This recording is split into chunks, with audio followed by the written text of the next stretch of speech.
Onslaught has been one of the best activities Bungie has put out in some time, and with seasons officially coming to a close at the end of May, this activity is going to be the new ritual activity for episodes to come. With Into the Light being out for just about a month now, I wanted to go through 10 changes or things Bungie should incorporate into Onslaught going further, so let's get into it. What's up guys, I'm Rub, and here are the 10 changes I would like to see for the newest activity Onslaught. But first, if you agree with any of these changes, make sure to leave a like on this video and subscribe to the channel for more content like this. Alright, number 1. I would like to see a fire sale round much similar to Call of Duty Zombies where the defenses are discounted at a lower rate. This could be implemented following a randomized heat wave of tormentors after a boss and can be triggered by reaching a certain amount of kills. So when you reach maybe say 5 tormentor kills, you will come out of the portal and all the defenses are discounted for that specific buy round. Number 2. Get rid of the 6th round rift deposit. It is so boring and useless in my opinion for this activity.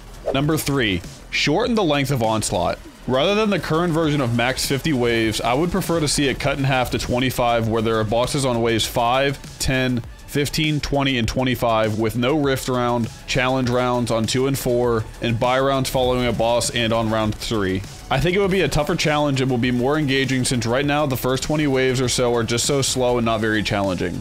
Number 4. Add more maps. I know Onslaught is moving to be the new ritual activity, so I would like to see more than just Crucible settings as maps. It would be nice to see areas such as raid encounters or world maps in the game to play and have a different feel to it. Number 5. Change up the enemies. As much as I like seeing the Fallen Marauders and Hive Cursed Thralls, I would like to see more enemies such as Cabal, Scorn, Taken, and even the new enemy type the Dread incorporated. I understand this is the first entry for the activity, and it is based on the Witnesses' forces pursuing the last city, our last line of defense, but it would be something I would like to see added. Number 6. Update tracking for ADU batteries and the borders around the ADU for easier depositing. I can't tell you how many times the tracking on the batteries has caused me to have to go back to the ADU and pick it up because it bounced off a wall that shouldn't have been there in the first place. Number 7. Create a team stash for players to combine points to use together to upgrade defenses. I would like to see a stash incorporated where the fire team can stock up on and later pull from to make it easier to upgrade defenses to the max. Number 8. Each Onslaught map should have bonus drops for certain weapons.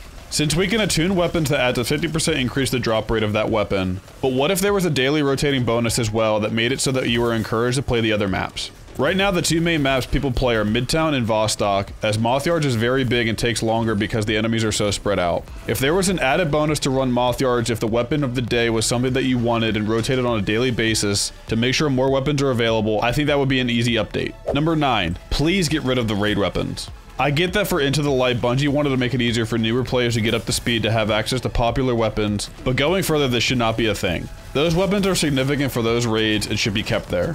For Barons, Succession, and even World or Nightfall drops such as Hung Jury should not be an option, and I would rather see these weapons that are no longer obtainable like Leviathan weapons or previous expansion weapons that can't be accessed be in the loop.